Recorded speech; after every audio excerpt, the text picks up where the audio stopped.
Fuerte ese aplauso para Él, aleluya. Él se lo merece todo. Gracias, Señor Jesús. Gracias, Señor. Pueden tomar asiento en esta tarde. Quiero darle las gracias al Señor por la vida de cada uno de ustedes que han decidido en esta tarde congregarse en este lugar. Y también queremos darle la bienvenida a todos los que están en sus hogares, en muchos lugares del mundo, en muchos países, tanto aquí en Tenerife como en otras naciones lejanas, que están siguiendo en directo la retransmisión de esta reunión, de este culto. Quiero pedirle a los más pequeños si pueden ya pasar a sus clases. Los demás nos quedamos aquí para escuchar la palabra del Señor. Quisiera saber si en esta tarde hay visitas, si hay algunas personas que están aquí tal vez por primera vez, que han venido invitados por alguien o ha salido de ti el congregarte esta tarde aquí. ¿Podrías levantar la mano, por favor, personas que están nuevas? Tenemos varias personas, por ahí también, por aquí por la derecha. A todos ustedes la más cordial bienvenida. Un aplauso, que el Señor les guarde y gracias por acompañarnos. Bendiciones. Muchas gracias. Voy a pedirte un favor, Guillermo. Lo que te voy a pedir no lo vas a entender, te los voy a explicar después. ¿Puedes salir un momentito de tu asiento? Y detrás de ti, no, en la otra fila hay un chico alto. Sal, no te preocupes, sal. Eso, yo te indico. Ve por el pasillo. La primera fila, no, la segunda a la derecha. Ahí, párate. No, detrás tuyo. A ese chico que está sentado, ahora a tu izquierda, a ese chico dale un abrazo. A ese que está ahí sentadito, a ese, dale un abrazo. Y ahora dele un aplauso, después os explico por qué. Después te explico.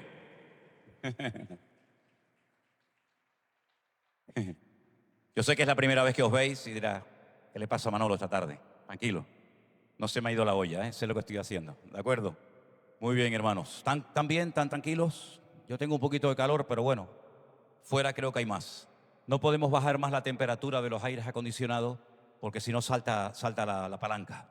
Si forzamos los aparatos estos que tenemos, nos va a saltar la palanca y entonces va a ser peor el remedio que la enfermedad. ¿No, José Gregorio? Muy bien. Cierra tus ojos un instante. Vamos a pedirle al Señor que esta palabra que ustedes van a escuchar en el día de hoy sea una palabra que nos oriente, que nos fortalezca la fe, que nos motive, que nos ayude a entender un poco más lo que está sucediendo a nuestro alrededor, porque como creyentes no podemos vivir en la indiferencia, en la ignorancia, ni mirar a otro lado, sino que tenemos que ser como el lema que hemos escogido para este año, entendidos en los tiempos. Por eso te pedimos, Señor, que en esta tarde esta palabra que has puesto en mi corazón compartir con tu pueblo sea de bendición y podamos disfrutar de ella y podamos recibirla con gozo, con alegría, sabiendo que es una palabra que viene de tu corazón al nuestro, Señor. Y pedimos que tú nos hables y que quites cualquier obstáculo, cualquier prejuicio, cualquier cosa que sea un estorbo entre tu palabra y nosotros. Te lo pedimos con acción de gracias en el nombre de Jesús. Amén y amén. Yo venía preparando esta palabra durante esta semana y yo iba a decir algunas cosas en esta tarde que ya no las puedo decir. Y os voy a decir por qué. Porque yo iba a decirles a ustedes lo que iba a ocurrir dentro de muy poco tiempo, como algo no muy lejano en el tiempo, pero lo que les iba a decir como algo futuro ya está sucediendo. Por lo tanto, los acontecimientos ocurren con una rapidez tan tremenda que lo que uno está pensando decir el lunes para el domingo a la tarde resulta que llega el martes y cambia todo y ahora tienes que darle otro enfoque al mensaje o al estudio de la palabra. Quiero llevarles en primer lugar a una primera lectura que se encuentra en un libro que es muy bonito, tal vez no es muy conocido por algunos de ustedes, sobre todo a lo mejor por los que están empezando, pero es un libro muy interesante y creo que nos va a venir muy bien esta primera lectura. Se encuentra en el libro de Esdras, capítulo 1, por favor, libro de Esdras, capítulo 1. Los que tengan su Biblia ahí pueden seguir la lectura y los que no, pues en las pantallas de la iglesia vamos a proyectar ahora esta lectura para que ustedes la puedan seguir juntamente conmigo. Esdras, capítulo 1, a partir del versículo 1 en adelante, dice así la palabra de Dios. En el primer año de Ciro, rey de Persia, para que se cumpliese la palabra de Dios por boca de Jeremías, despertó el Señor el espíritu de Ciro, rey de Persia, el cual hizo pregonar de palabra y también por escrito por todo su reino, diciendo: así ha dicho Ciro, rey de Persia: el Señor, el Dios de los cielos, me ha dado todos los reinos de la tierra y me ha mandado que edifique casa en Jerusalén, que está en Judá. Quien haya entre vosotros de su pueblo, sea Dios con él, y suba a Jerusalén, que está en Judá, y edifique casa al Señor, al Dios de Israel. Él es el Dios, la cual está en Jerusalén. Y a todo el que haya quedado en cualquier lugar donde more, ayúdenle los hombres de su lugar con plata, oro, bienes y ganados, además de ofrendas voluntarias para la casa de Dios, la cual está en Jerusalén. ¿Cuántos dicen amén?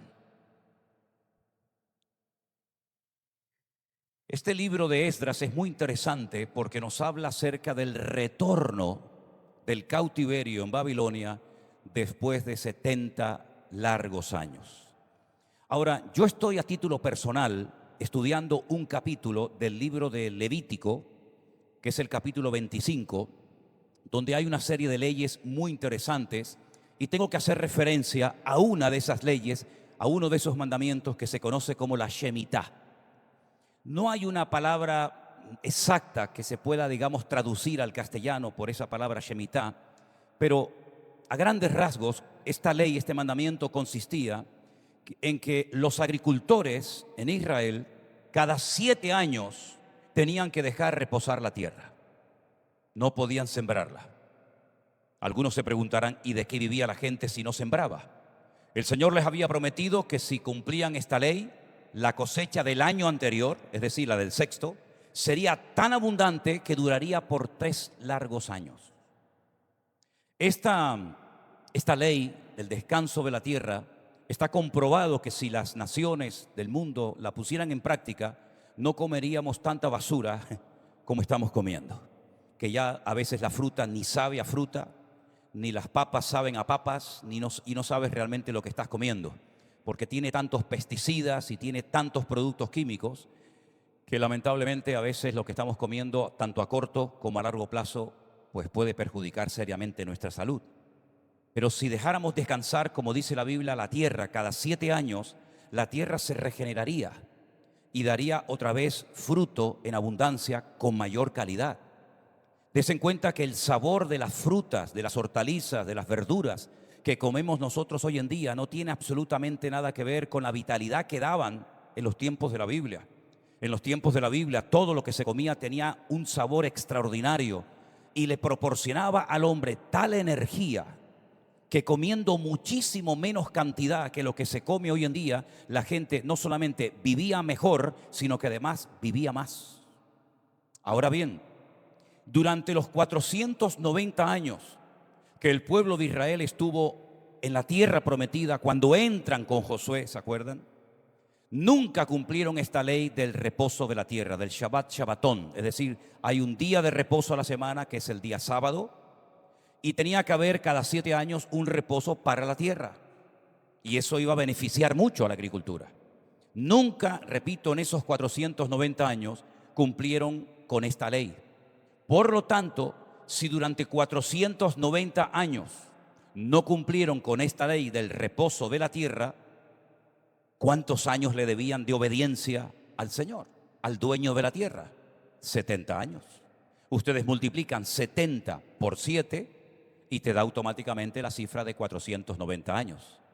Por lo tanto, tenían que ser sacados de su tierra, tierra que era del Señor, pero que ellos podían disfrutar de ella siempre y cuando obedecieran y cumplieran con los preceptos de la Biblia.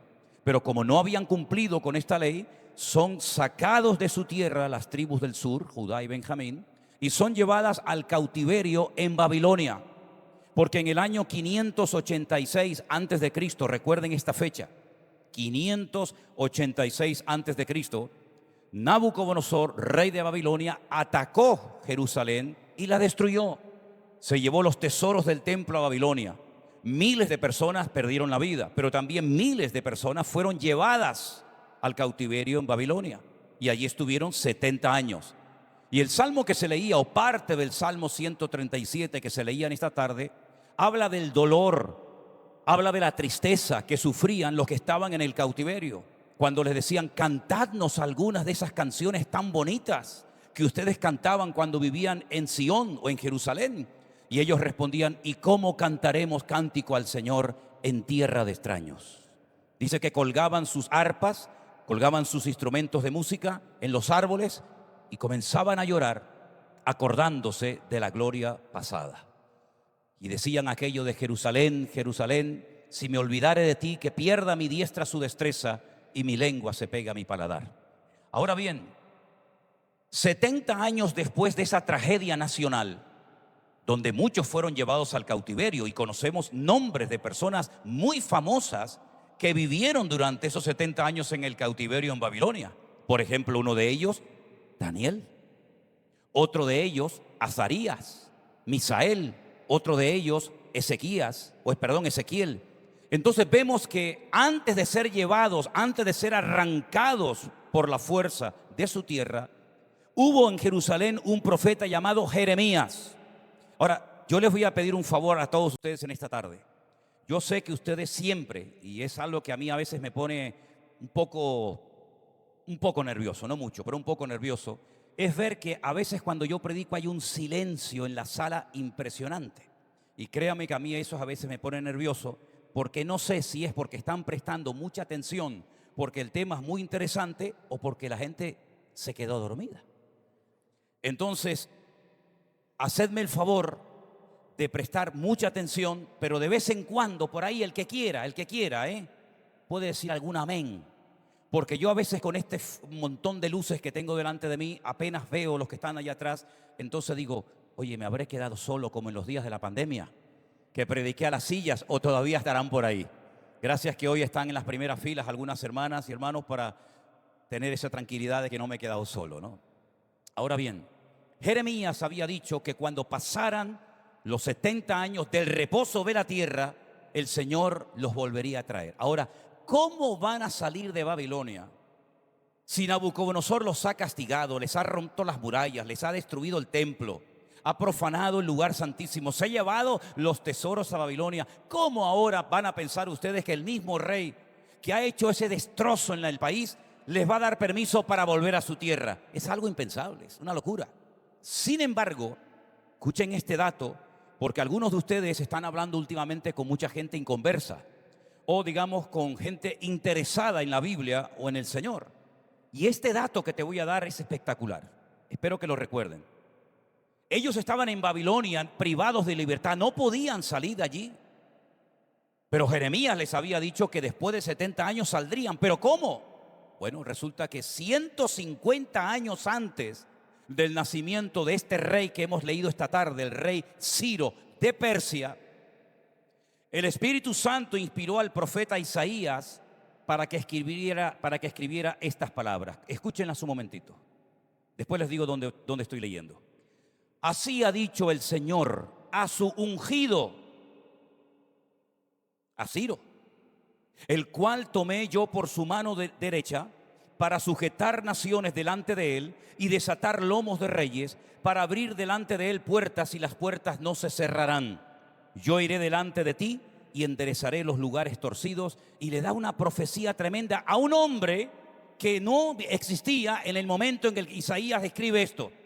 Repito, 150 años antes del nacimiento del rey Ciro, Isaías, por inspiración divina, evidentemente, porque no tiene ninguna lógica lo que estamos diciendo en esta tarde, recibió que nacería en un momento de la historia un hombre que le pondrían sus padres por nombre Ciro, y que sería un rey que les permitiría volver a los cautivos a su tierra, a Jerusalén, después de 70 años.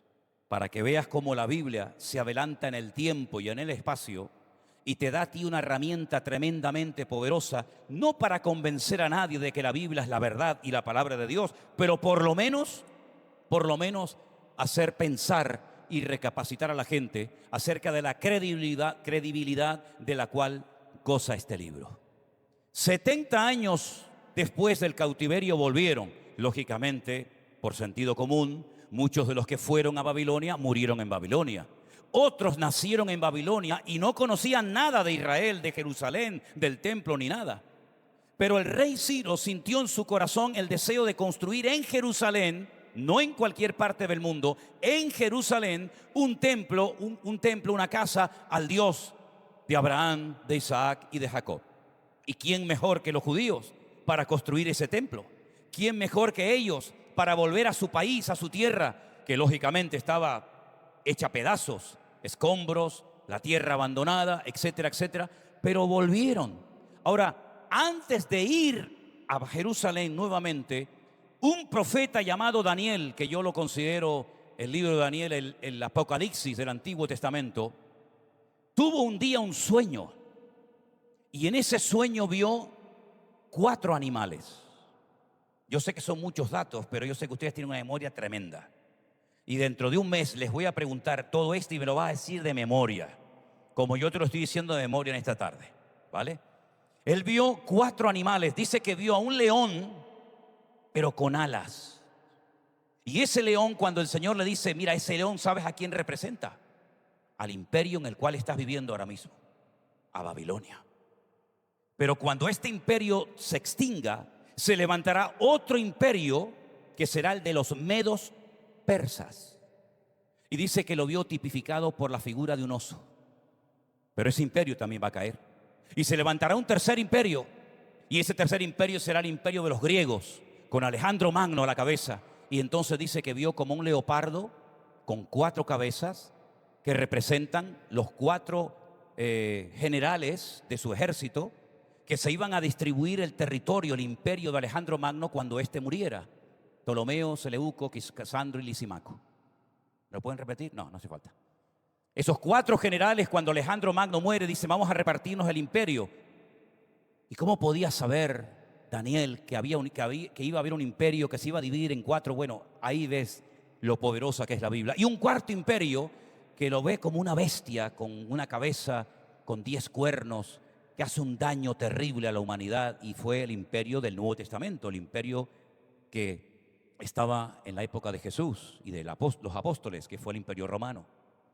Nabucodonosor había tenido un sueño con una imagen de oro, plata, bronce y hierro, y son los mismos imperios. El oro es Babilonia, la plata es los medos persas, el bronce son los griegos y el hierro con barro son los romanos.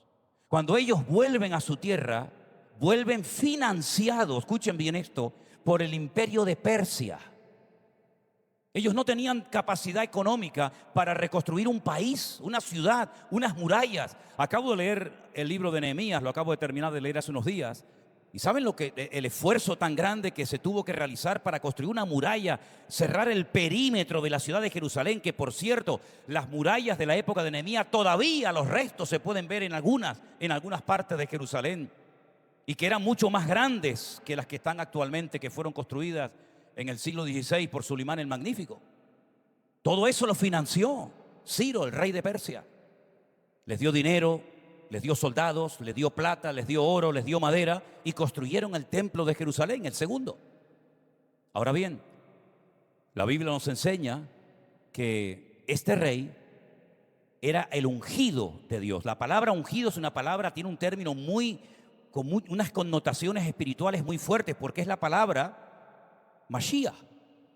El ungido es el escogido de Dios para una finalidad. Por eso conocemos al Señor Jesucristo como el Señor Jesús, Yeshua, a Mashiach, como el ungido. Conocemos al rey Saúl como el ungido, como el Mesías, el Mashiach. Y ahora este rey, que es un gentil, que no es judío, el Señor lo llama por primera vez a un gentil: este es mi ungido, este es el instrumento que yo voy a utilizar para que vuelva mi pueblo a su tierra y la reconstruyan. Ahora, ese imperio de Persia, hasta 1979, la mayoría de ustedes no habían nacido. En 1979, en ese país que estaba bajo el Shah de Persia, ¿se acuerdan? Experimenta una revolución islámica que ha durado más de 47 años, y le cambiaron el nombre de Persia por Irán. Y yo iba a decir hoy pero ya no lo puedo decir porque ya sucedió. Yo iba a decir que antes de que terminara este año 2025, Israel sí o sí iba a atacar a Irán. Iba a atacar Irán, tiempo futuro. Pero preparando este mensaje, estudiando todo esto, para mi sorpresa, resulta que hace unos días, de madrugada, Israel atacó Irán. Ahora, hay 4 acontecimientos que tienen que ver mucho con la Biblia, con este imperio. Recuerden que, por ejemplo, España en la Biblia es mencionada 2 veces. Jerusalén miles de veces. Pero Persia, el actual Irán, 240 veces. Es decir, que si Dios habla 240 veces de esta gente, es para prestar atención, ¿no les parece? 240 versículos en el Antiguo Testamento que hablan acerca de Persia o la actual Irán. Aunque sabemos que los pueblos, ¿verdad?, se han ido mezclando entre ellos, pero la zona geográfica de Irán actualmente es lo que ocupaba antiguamente el imperio de Persia, del cual hablaremos un poquito más adelante. Ahora, quiero ponerles ahí en la pantalla para que ustedes lo puedan ver, tanto los que están aquí como los que están en casa, 4 puntos fundamentales que la Biblia menciona referente a este pueblo o a esta gente. Primero, ya hemos hablado del primero, Ciro, rey de Persia, en el primer año de su mandato, de su reinado, decide en su corazón darles la libertad para que retornen todos los que quieran a Jerusalén y reconstruyan el templo, las murallas, la ciudad, etcétera, etcétera. Es algo a tener en cuenta, porque el segundo templo, la reconstrucción de la ciudad, fue financiada prácticamente en su totalidad por la mano de un persa, o de lo que diríamos hoy en día, de un iraní. El segundo acontecimiento que tiene que ver ya con el Nuevo Testamento es cuando unos magos, que no son reyes, unos magos, unos astrólogos, unos observadores de las estrellas, de las constelaciones, etcétera, sienten en su corazón ir desde su país, que está casi a 2000 kilómetros de Israel, caminando o en camellos como mucho, para dirigirse a una pequeña población que se llamaba Belén o Betlehem, la casa del pan, donde había nacido el rey de los judíos. Cuando ellos llegan a Jerusalén, donde vivía en aquel momento Herodes, aunque tenía palacios por todo el país, resulta que le dicen al rey en su propia cara: ¿dónde está el rey de los judíos? Porque su estrella hemos visto en el oriente y venimos a adorarle. Segundo acontecimiento que tiene que ver ahora con la figura del Mesías, del Señor Jesucristo, y que son magos que vienen de esa región del mundo, de Persia, la actual Irán.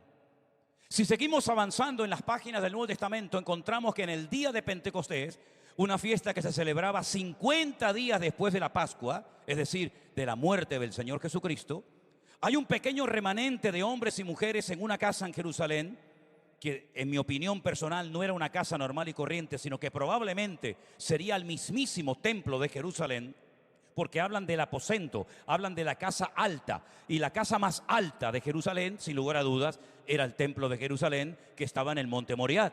Ellos estaban orando y a las 9 en punto de la mañana pasa algo que nunca había sucedido. Dice que comenzaron a aparecer lenguas repartidas como de fuego que se metían sobre el cuerpo de cada uno de los que estaban allí orando. Y dice que vino un viento recio que soplaba y todos fueron llenos del Espíritu Santo. Y la evidencia de que estaban en ese momento siendo utilizados por el Espíritu Santo o siendo llenos por el Espíritu Santo es que comenzaron a hablar en otras lenguas. Comenzaron a hablar en idiomas que ellos no habían aprendido en la escuela. Eran idiomas desconocidos para ellos, pero conocidos para la gente que estaba en aquel momento en Jerusalén, que probablemente, y no exagero, sería como 1 millón de personas. Y algunos se preguntarán, ¿y de dónde salió tanta gente? ¿De dónde salió ese 1 millón de personas? Porque aquí hay una lista en el Hechos capítulo 2, por si después lo quieren leer, de más de 20 países que están allí con una pequeña representación: partos, medos, elamitas, cretenses, árabes, judíos, prosélitos, sí, casi de todas las naciones de la tierra, por lo menos cercanas a Jerusalén. Y dice la Biblia que oyéndoles hablar las maravillas de Dios en las lenguas de sus países, se quedan maravillados y dijeron: ¿pero esto qué es? ¿Cómo este pescador de Galilea, que apenas sabe hablar, hombre sin letras, sin grandes estudios, le oigo hablar en mi propia lengua, y el otro en la misma, y el otro, y algunos decían: es que están borrachos? Hombre, yo les digo una cosa, y perdonen si les ofendo: si yo tuviera la seguridad de que emborrachándome un día aprendo a hablar 20 idiomas, perdonen, yo me borracho esta noche. Hermano, Manolo, tú te emborrachas esta noche y mañana sabes hablar 20 idiomas diferentes. Venga, empieza a traer garimbas una detrás de otra. Venga, una detrás de otra. Y mañana predico en 20 idiomas. Pediré perdón por la borrachera del día anterior, pero ahora puedo predicar en 20 idiomas. No, no estaban borrachos. Pedro oyó el comentario y dice, un momentito, no estamos borrachos, como vosotros suponéis. Es que estamos borrachos, pero del Espíritu de Dios. La presencia del Señor ha venido a nuestras vidas. Y sin yo saber hablar en árabe, sin yo saber hablar en tu idioma, yo te estoy hablando porque Dios me está usando en este momento para darte testimonio de que aquel que ustedes mataron y crucificaron, el Dios el eterno, lo ha levantado, lo ha hecho Señor y Cristo. Y fue algo increíble, una experiencia tremenda. Y allí, en esa lista de los que están allí presentes, representando a sus países que habían venido para presentar sus ofrendas y sus diezmos en Jerusalén, porque era una fiesta que tenían que estar allí. Los primeros que se mencionan son, escucha, partos, medos y elamitas. ¿Y estos de dónde son? Los partos, los medos y los elamitas. De la antigua Persia, del actual Irán.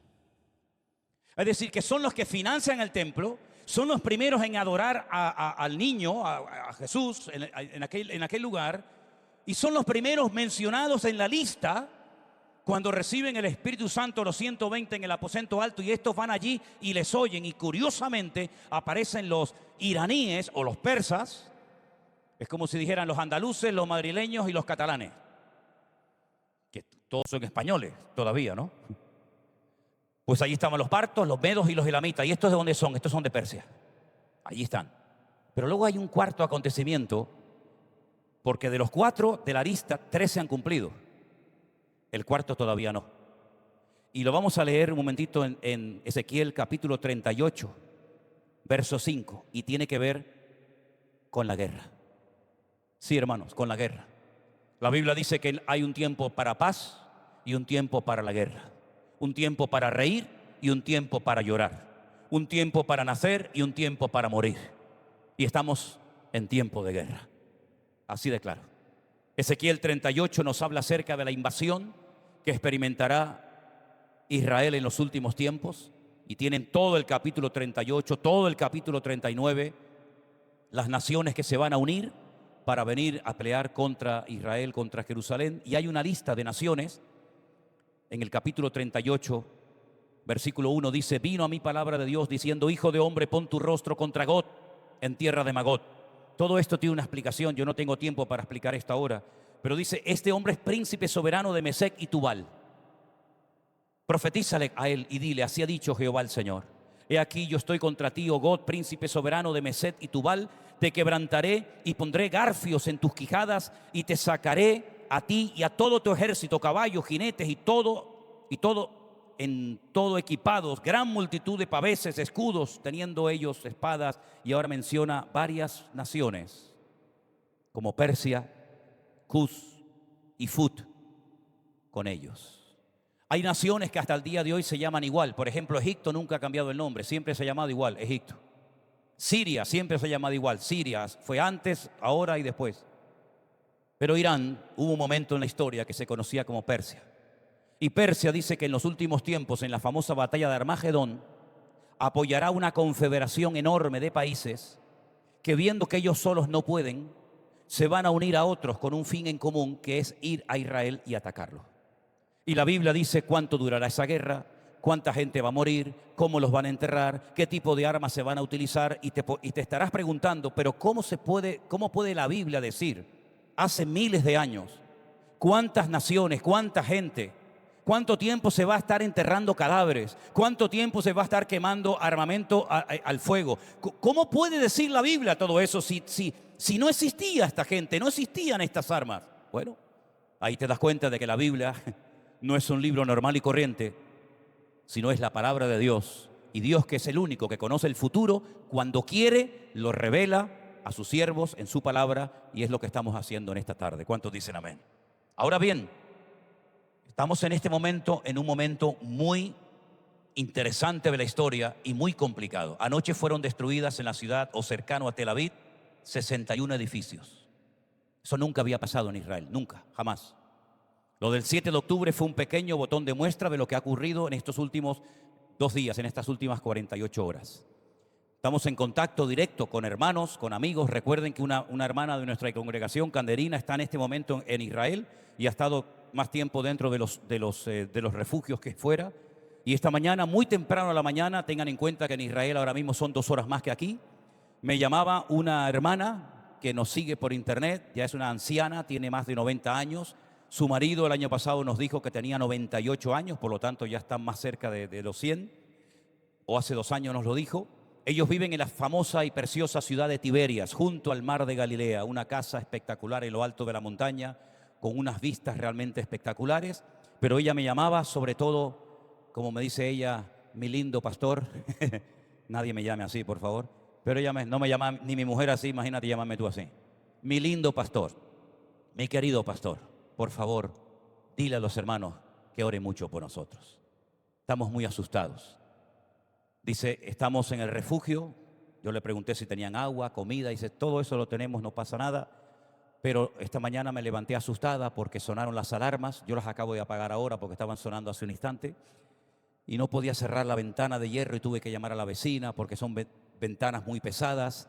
Y ayer hablaba con nuestro hermano Adolfo y Paula, que si Dios lo permite, vamos a ver, estarán con nosotros aquí en el mes de agosto, y hablaba con nuestro hermano Eliezer y con varios hermanos de Israel, y hay una situación en este momento muy, muy complicada.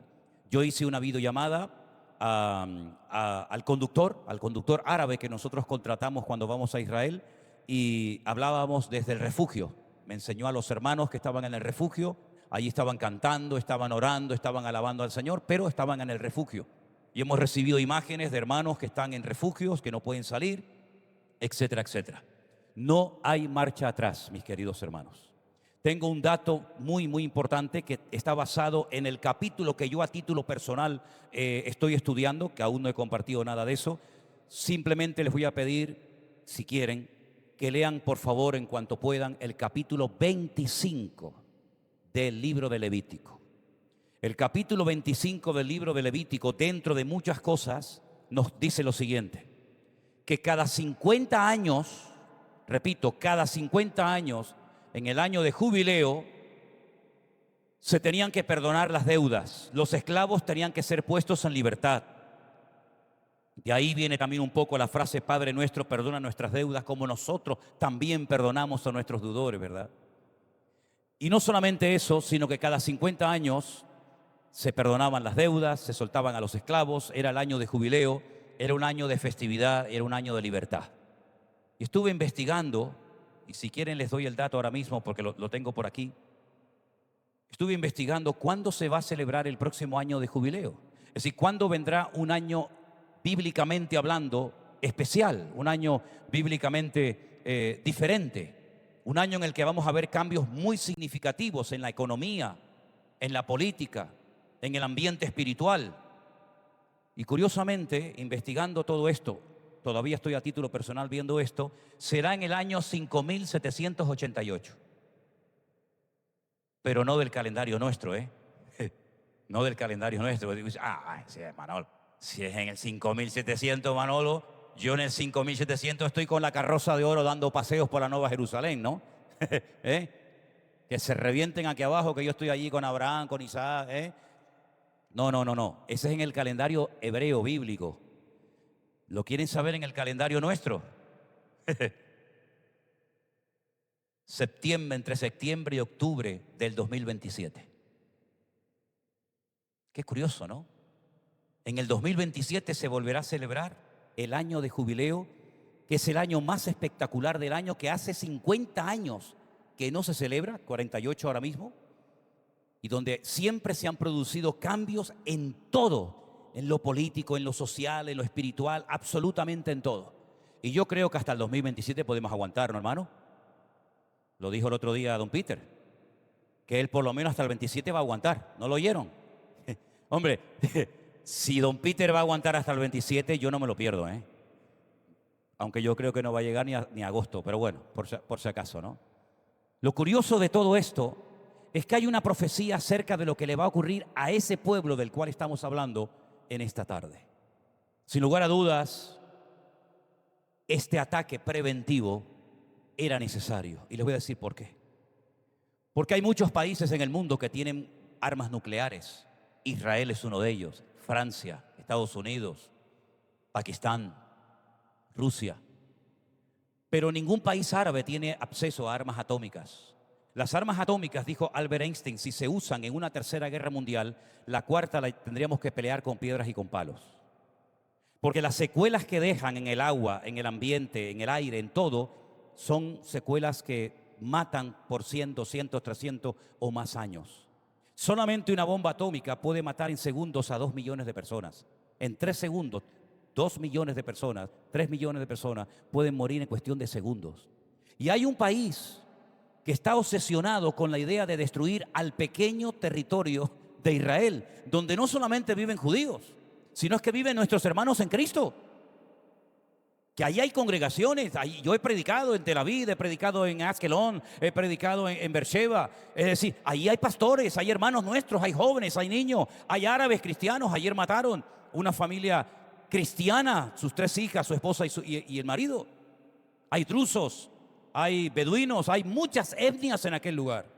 Y este país de antigua Persia o Irán ha dicho, y lo ha dicho muchas veces, y lo pueden comprobar, por ejemplo, en Internet, que hoy en día en Internet pueden encontrar muchas cosas, que ellos quieren, están con esa obsesión, construir, hacer, fabricar armas nucleares para destruir a Israel y borrar a ese estado satánico, como dicen ellos, de la faz de la tierra. ¿Cómo tendría que reaccionar un país tan pequeño cuando sabes que hay alguien que ha dicho abiertamente en todos los foros habidos y por haber que su obsesión es destruir y arrasar de la faz de la tierra a esta pequeña nación?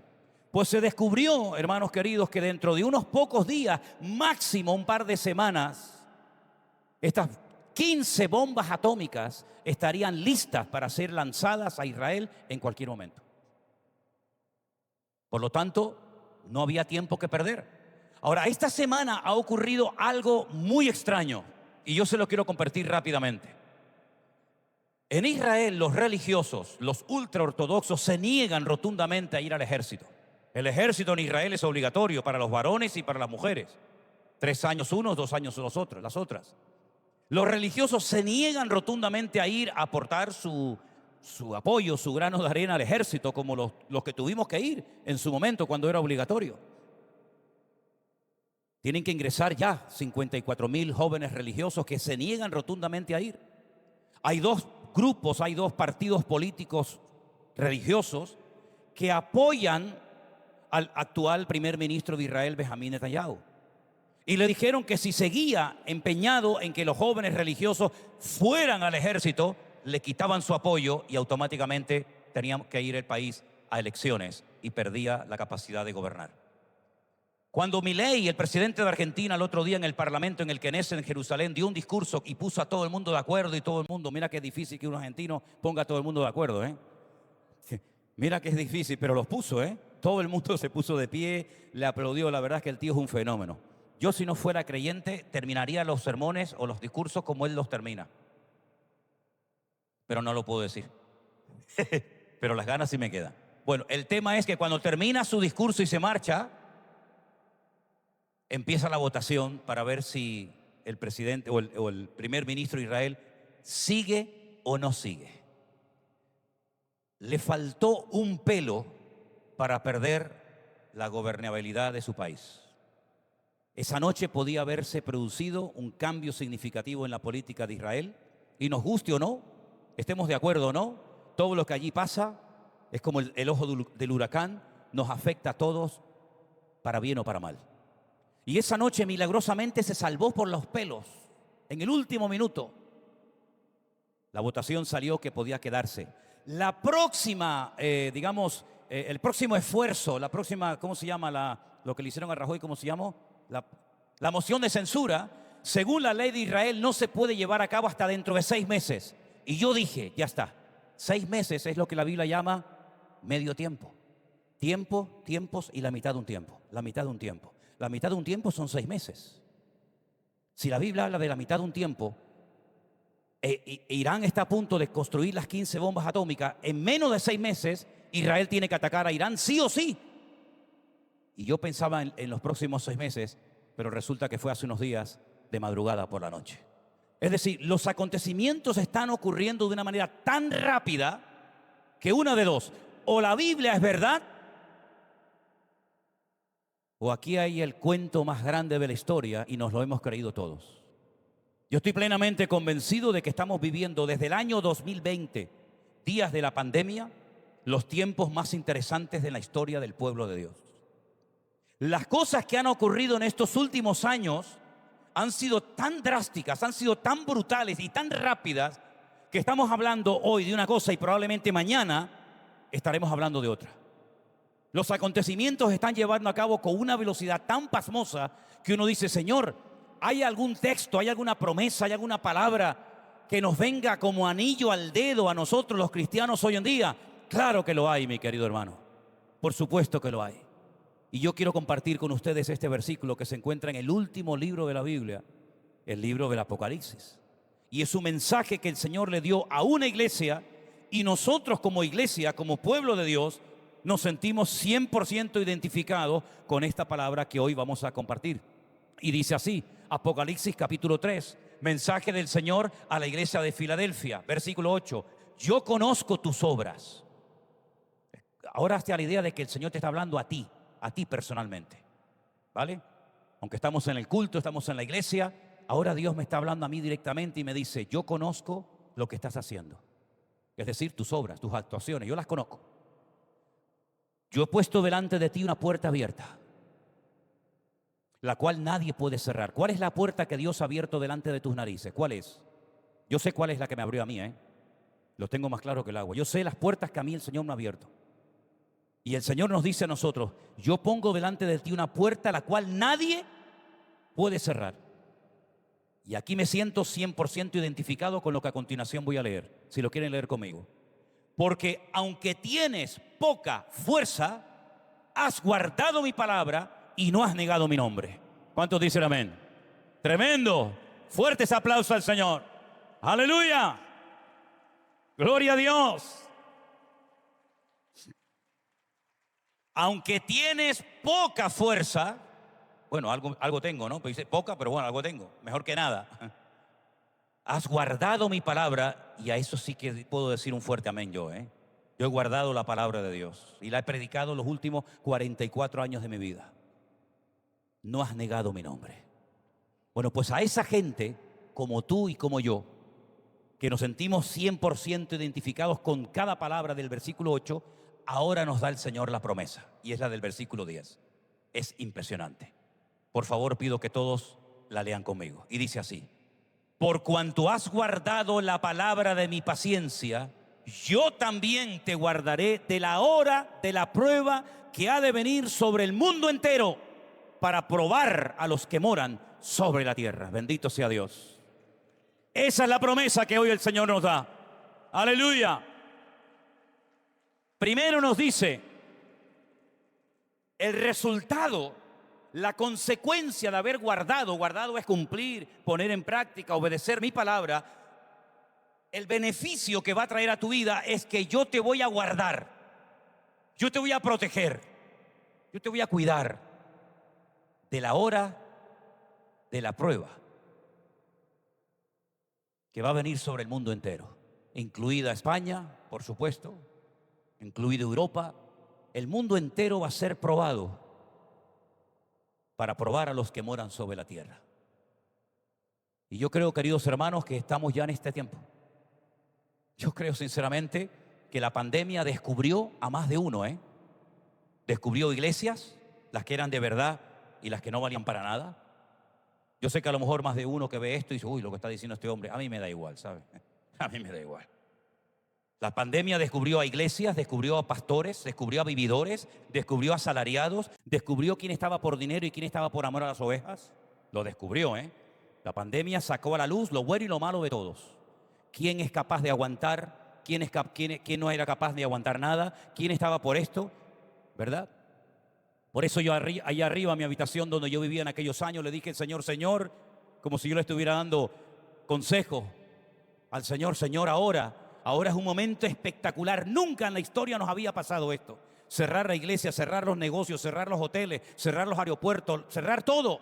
Si esta obra es tuya, Ahora demuéstralo, Señor.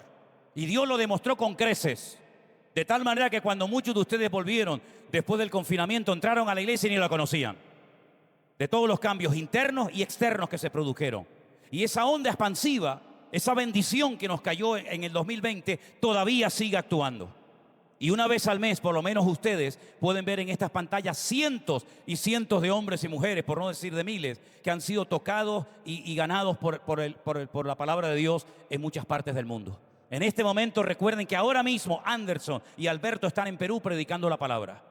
Y lo estaban haciendo en medio de un terremoto. Porque quiero decirles que mientras estaba el tiempo de alabanza y nos mandaron el vídeo, yo no le dije nada a Vanessa para no asustarla, pero ya ella me dijo que ya lo había visto. Se estaba produciendo un terremoto de 5.5. ¿Qué te parece? Y la semana pasada estaba el pastor nuestro de Colombia, Osman, en un 8º piso con otro terremoto. Y dice, pastor, se está moviendo todo. Digo, pues siga adelante cantando y toca más fuerte. ¿Qué te parece? Es decir, en el 2005 Dios sacó a la luz lo bueno y lo malo de muchos de nosotros. Pero ahora otra vez lo está volviendo a sacar con el tema de Israel. Otra vez sale el que verdaderamente ama, salen los prejuicios y tú dices, pero ¿cómo puede un pastor, cómo puede un cristiano, cómo puede un hijo de Dios que lee la Biblia, que Israel está desde el principio hasta el final? Bueno, hermano, es que las pruebas, lo bueno que tienen es que sacan a la luz todo lo bueno y todo lo malo que en nosotros hay. La Biblia dice que nuestra fe va a ser probada por el fuego.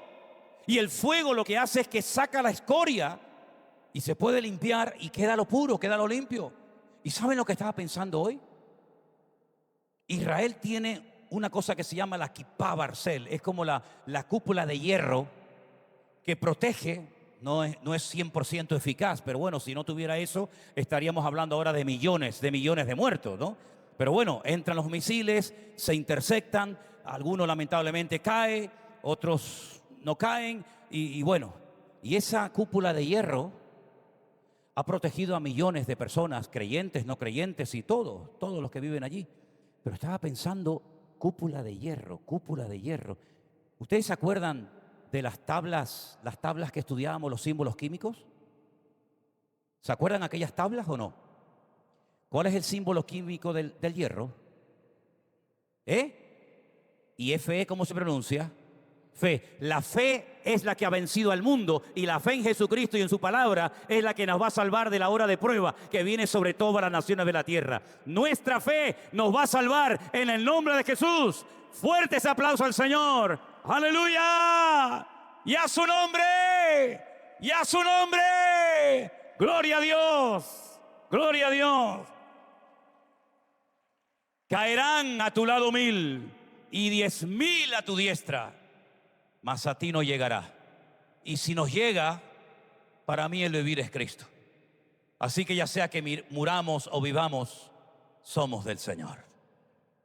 Hemos entrado en una cuenta regresiva que ya no hay marcha atrás. Israel, lo he dicho en varias ocasiones y no creo que esté muy equivocado, no va a volver a ser nunca, nunca más lo que fue cuando comenzamos a ir hace 20 y tantos años a ese país.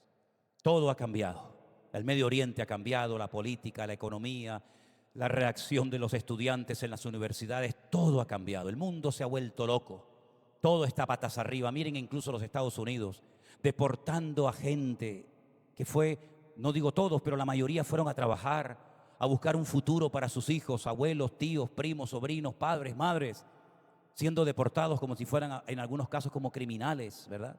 Separando familias, rompiendo corazones, ilusiones de gente que se jugó la vida para poder llegar a ese lugar, ¿verdad? Y estamos viendo en Europa cómo cada vez se habla menos de Dios, su palabra no cuenta nada. Estamos viendo a España, un país totalmente lleno de una corrupción total y absoluta. Cada día nos enteramos de un escándalo más y esto no ha hecho más que empezar. Y aquí estamos nosotros, queridos hermanos, para seguir brillando y marcando una diferencia y decirle a la gente, el mundo, te guste o no, irá de mal en peor. La maldad se multiplicará, mas el que persevere hasta el fin, ese será salvo. ¿Cuántos dicen amén? Fuerte ese aplauso a nuestro Dios. ¡Aleluya! Gracias, Señor, por la fe y el poder de Dios que nos ha salvado la vida. Gracias, Señor Jesús. Te alabamos. Te alabamos, Señor. Nos ponemos de pie en esta noche, queridos hermanos. Esta guerra va a durar un tiempo, van a haber muchas bajas, muchas lágrimas. Perdón, y se me olvidó, y no quiero olvidarme de esto que es muy importante, la profecía para Irán, por si hay algún iraní que me está escuchando.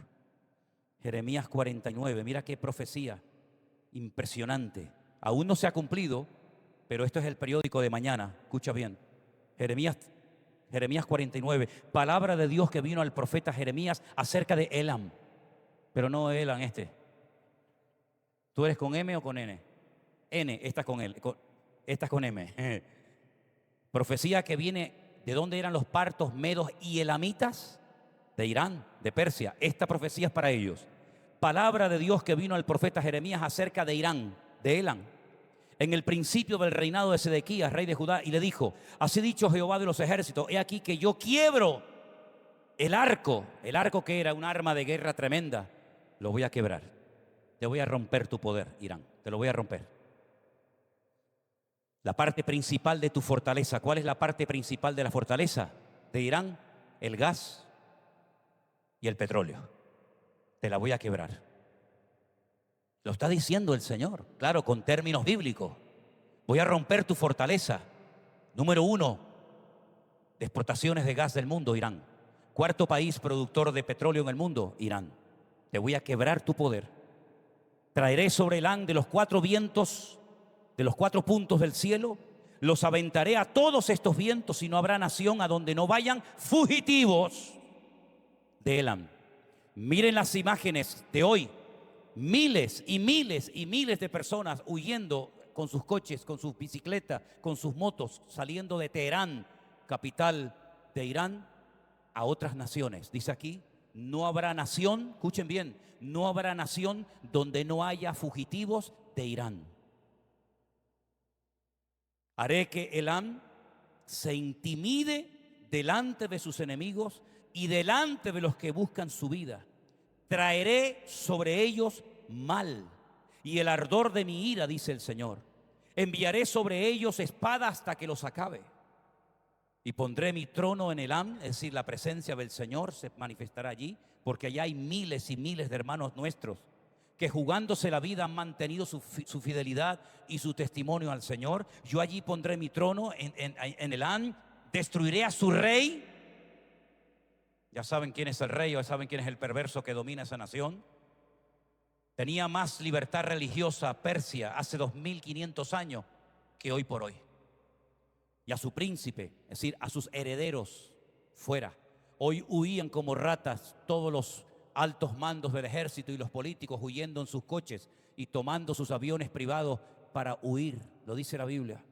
Pero, ahí viene lo bueno, acontecerá en los últimos días.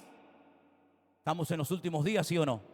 Acontecerá en los últimos días o tiempos que haré volver a los cautivos de Elam, dice el Señor. Pero cuando vuelvan se van a encontrar un país diferente. Se lo van a encontrar libre, se lo van a encontrar donde está el trono de Dios. En otras palabras, la iglesia no pasará desapercibida, sino que nuestros hermanos allí verán la recompensa, porque el Señor los guardará y los protegerá, porque Él honra a los que le honran y Él bendice a aquellos que aman su palabra.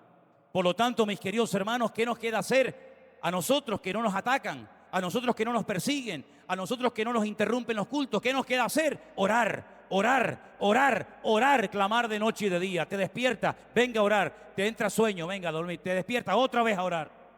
Porque hay tantos motivos para orar.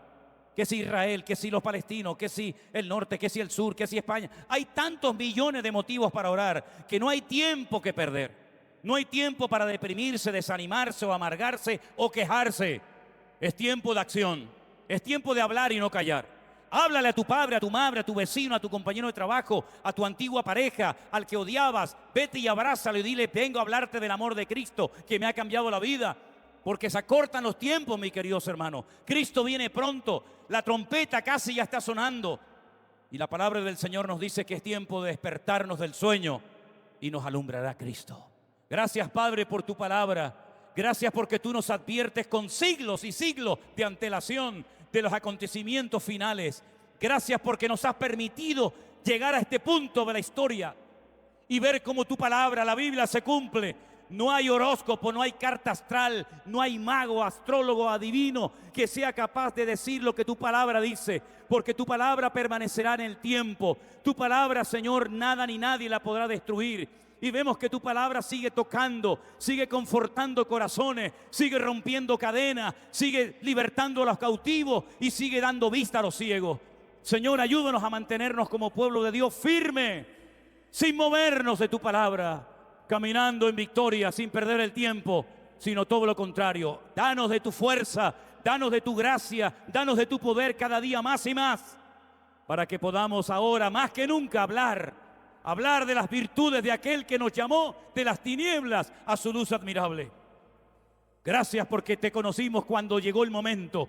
No cerramos la puerta de nuestro corazón, Señor, sino que aprovechamos el tiempo y hoy nos sentimos privilegiados de entender los tiempos, de tener tu palabra, de haber sido salvados por la sangre de Jesucristo. Gracias, Señor. Ayúdanos a abrir la boca y a ser valientes en estos tiempos difíciles y peligrosos en los cuales nos ha tocado vivir. Guárdanos del maligno y recibe en esta noche estas ofrendas que levantamos para ti, para que tu palabra corra y sea glorificada por todas las naciones de la tierra. En el nombre de Jesús. Amén y amén. Aleluya. Dios les bendiga, mis queridos hermanos. Amén. Podemos ver casi en tiempo real lo que está ocurriendo en otras partes del mundo, así que estemos atentos, estemos orando, ¿vale? Cubriéndonos las espaldas. El culto no termina ahora, el culto empieza ahora, ¿sabes? Esto ha sido un momento donde hemos venido a tener un refrigerio espiritual, un tente en pie, como dicen algunos. Hemos venido a alimentarnos, a recargar un poco las baterías, pero la guerra está allá afuera, ¿sabes? Cuando salgas allá afuera es donde tienes que llevarte este ánimo, esta fe, esta confianza, esta esperanza en el Señor, y a tener en cuenta de que el Señor no se queda encerrado en este edificio, sino que va a nuestro lado, a donde quiera que vayamos. Amén, hermanos. Si puede ser, toma la mano de la persona que está a tu lado y dile: Señor, gracias. Gracias por este culto. Gracias por este tiempo de alabanza que hemos tenido. Gracias por mis hermanos. Qué bueno saber que hay hermanos, hombres y mujeres en esta ciudad donde yo vivo, que creen como yo, que leen la misma palabra que yo tengo, que te aman a ti como yo te amo a ti, Señor, y que están peleando la buena batalla como yo también la estoy peleando. Gracias porque no estoy solo en mi tierra, no estoy solo en mi casa, no estoy solo en mi ciudad, sino que tengo hermanos que te aman, Señor, y podemos orar los unos por los otros, aunque no nos veamos, pero en el Espíritu podemos orar por nuestros hermanos cercanos y lejanos, y presentamos nuestra vida y esta semana a ti, Señor, para que tú nos guardes de todo peligro y de todo mal. Gracias, Señor, por tu presencia en mi vida. Guárdame de todo peligro y de todo mal en esta semana que empieza, en el bendito y poderoso nombre de Jesús. Amén.